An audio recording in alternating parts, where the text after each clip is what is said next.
Hey everyone, and welcome to this week's episode. So this week we're going to cover everything you need to know about visiting a Copart site here in the UK.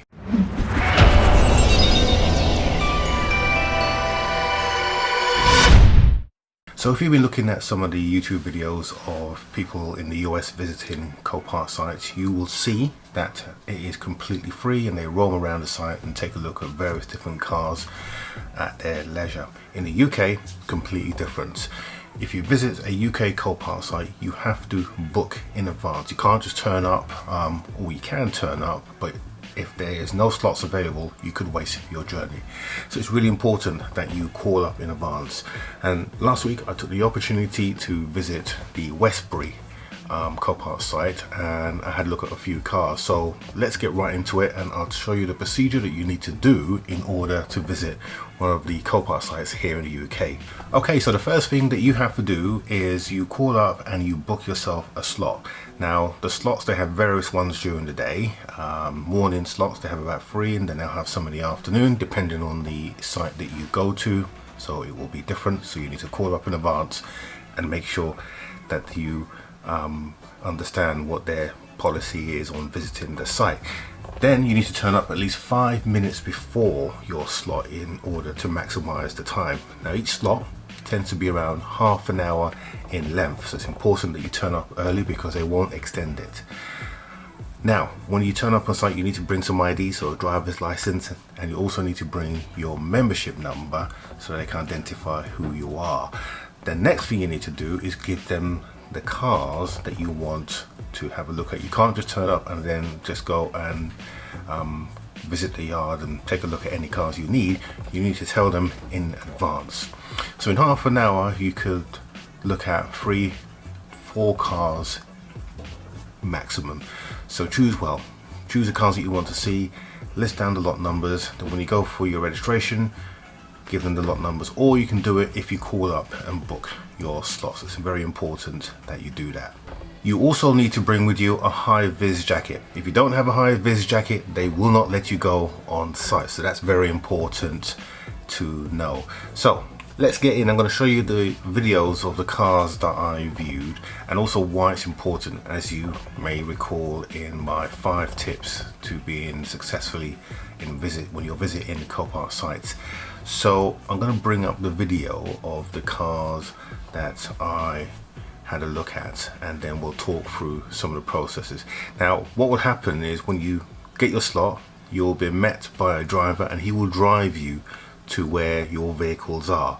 Then you get the opportunity to take a look.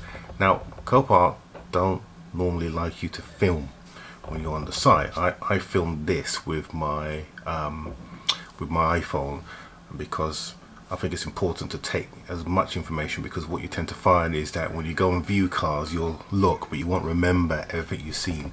So they don't mind you actually doing that if you say that's what you're doing, and that's what I did with my driver. So we're going to take a look at the first car.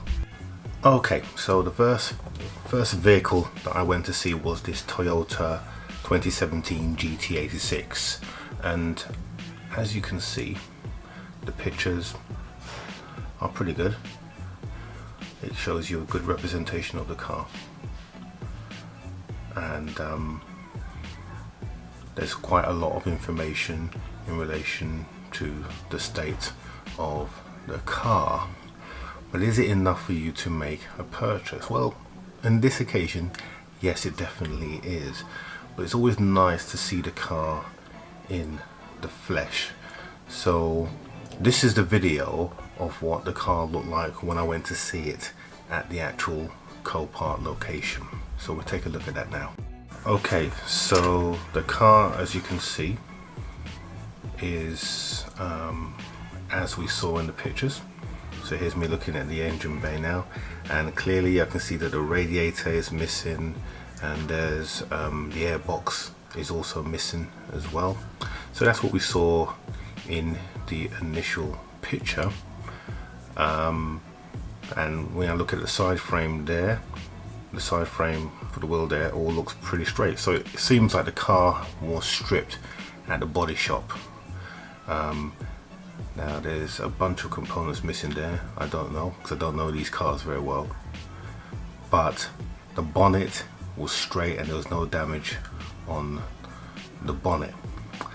Looking at the back here, again looking at the wheels were absolutely fine, no issues whatsoever. There was no damage at the back as well, so the back was all straight. The car was pretty dry inside. The rear wheel, again, straight, no issues again, and that's the kind of thing that you want to see, because this will be a relatively easy repair to do because all the frame and chassis was straight. Now the car was clean inside, just needed a very light hoovering, etc. It was very clean and very dry, so there's no water. I wasn't able to start the car or get the lights on because the key was well, I just didn't think I could. Well, I could have, I suppose, but didn't try. But yeah, the car was in a good state, so I was very happy with this one. If I was going to bid on it, I'll be comfortable with the pictures that Copart had, and looking at the video, it was very clear. Underneath, it was straight. There was no obvious signs of it being bent. Of course, you may want to put it on a jig, but yeah, so minimal damage, easy repair to do. So that was the first car. Okay, so the next car that I saw, this is a car that I didn't actually apply to go and have a look at because I didn't know it was there until we went into the yard. So it's a Mark III Audi TT. Now, just gonna run the video now on the screen. So this car is grey in colour, but that's not its true colour. Talking to the guy who was escorting me around the site, you can see it's black. So underneath you could just see that label there where all the paintwork or the wrappers broken, but the actual true colour of the car was black. So it had this magnificent grey matte wrap on it. Now on this side you can see that's the damage. That is the only damage on this car. So it's had a side whack, not a hard whack on the back, because although looking at the wheel, it looks like the wheel has been pushed back slightly. I think it's just the hub that's broken, so the undercarriage, the rear subframe. So chances are you'd have to do some work there. You may have to replace elements or the whole subframe, but I think it will just be part of the subframe. That's the only damage to the vehicle. Everything else was absolutely fine. As you saw a second ago, it's got a virtual cockpit, so it's a very good looking car. But that is it. It's in absolute great nick. Now it's not listed yet, so it just came in that day to Copart. So I've yet to see that on their listing, so it might be there for a while before it actually goes on the listing. I'll be looking out for that one. Hopefully that will come up in the next few weeks or a month or so. So let's take a look at the next car now. So the next car, as you can see on the screen, is this Audi A5. Now this car, if you look at it, if you just take a look at a few of the pictures, absolutely fine. But there is one issue with this car, and I'm going to show you what that is. See it? It needs a new engine. So you might be able to salvage some auxiliary parts, but you need a new engine in this car, and that's the only thing that's really wrong with this car. Everything else about it works fine, but it needs a complete new engine. Okay, so looking at the video now on the screen, and this is the reason why you need to see the car, because I came to see this car thinking that the engine would be just dismantled and wanting to see what auxiliary pieces were available, but the car was all sealed up with this plastic that you can see on the screen now. So it made me think, well, what's wrong with this car? Has the roof been cut since the car has been brought on site? Has it been vandalized?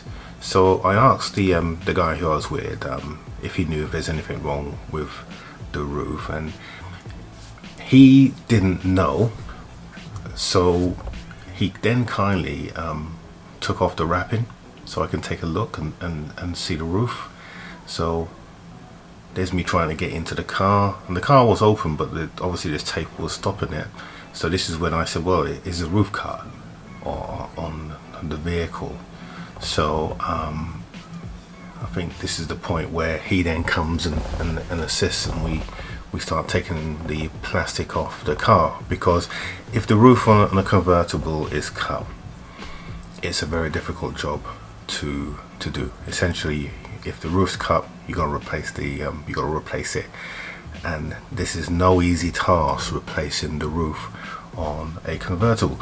But then I also noticed that there's a gap in between the door, so it could be a number of things. It could be the fact that the roof was put up and when the window was down, but that shouldn't be the case. The window should always come up, even if the roof is up or down, and it should always come up into the right location. It should slip in underneath. So that immediately tells me that there could be another issue with the alignment of the window, that the window is not on a runner properly, and that needs to be looked at. Other than that, it's a pretty good car. It's in good nick. There's no issues with the bodywork. It is just literally the engine has blown on the car, and so as a result the car's been written off. So you could replace the engine on this car and you will have a very decent motor to run around with for a fraction of the cost of a new one. So that would have been a good deal, but we didn't go for that one. So let's take a look at the last car that I saw on that day, which is the Audi A3. Okay, so this next car is the Audi A3. Now this one I don't have the part code lot number, but this is a car. I came to confirm this car. The pictures on the part code website kind of indicated that this car had a hard whack somewhere. Now the curtains on both sides on this vehicle, as you can see in this video, have been deployed, plus both front airbags. There was a scratch in the back of this car. That scratch there, that could be buffed out, so I wasn't worried about that at all.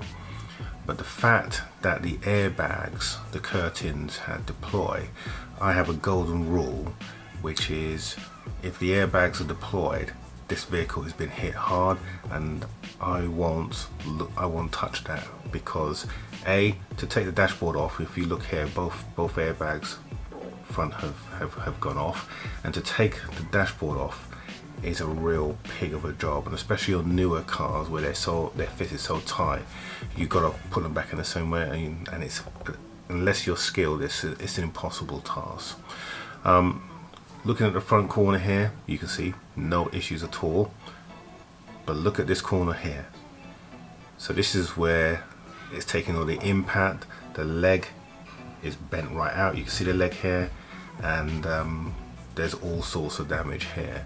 So for me, this type of vehicle I wouldn't entertain, because there's too much work, and plus a vehicle that's been damaged like this, I wouldn't want to pass that vehicle on to anybody else. So for me, this was a confirmation that although it's a nice car, it's a brand new car, and whoever bought it would have got it relatively cheap, it's too much work and the damage is too great for me to consider putting that car through, or to try and repairing it. Okay, so that is it for this week, but before we go, I had a request from one of my viewers, Mohammed, and he wanted to know what the difference was between a category C, D and S and N. So for you, Mohammed, category C is now known as category S.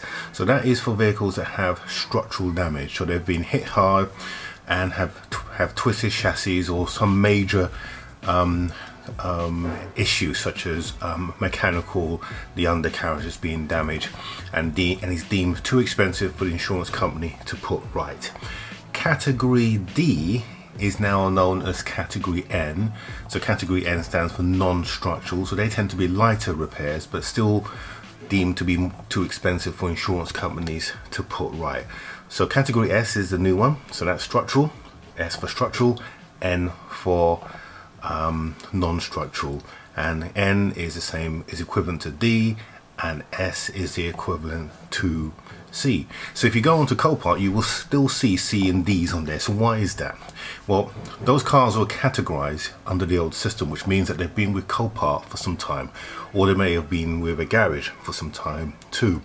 Vehicles on Copart that have the S and the N categories are newer vehicles, and so have been there for a shorter time. So that's a little tip for you. So hopefully that's been helpful for you. And now for the surprise. So I've now bought a new car, but I'll be revealing that next week. So it's a damaged car. We're going to be getting down the road, but don't worry, all you guys who are looking forward to seeing the TT. The TT is fine. We've still got lots of stuff to do with the TT, so I'll be swapping and changing in between the two, so you'll see both cars. For the TT, we've got a new no-name radio that's just arrived. That's going to be fitted onto the car. And then for the new vehicle, I almost told you what it was, you'll see it next week. Well, I've got to prepare to take that to the body shop, and the guy that I use for my body shop, he was introduced to me by my friend Clint. Thank you, Clint. See, you got a mention. So thanks to Clint, he helped me to find a new body shop. And I also had a mention from a guy, he's one of the comments from Kent. If I have any vehicles around your way, I'll be sure to look you up. So thank you for that. So as I always say, if you have any comments, I always reply to anyone who comments to me, but don't forget to subscribe down here, because it helps me a lot, and thumbs up if you enjoy the videos. But also tell me in your comments if you enjoy what we're doing, and if you don't, what you would like to see, because a lot of the things that we did today are things that were requested by the comments that you left behind. So it's really important to me because it helps me to make sure that the channel goes in the right direction. Also, how do you like the new logo? Comment below. So thank you all for viewing, and look forward to seeing you next week, where we'll be revealing our new project. Have a good week. See you next Monday.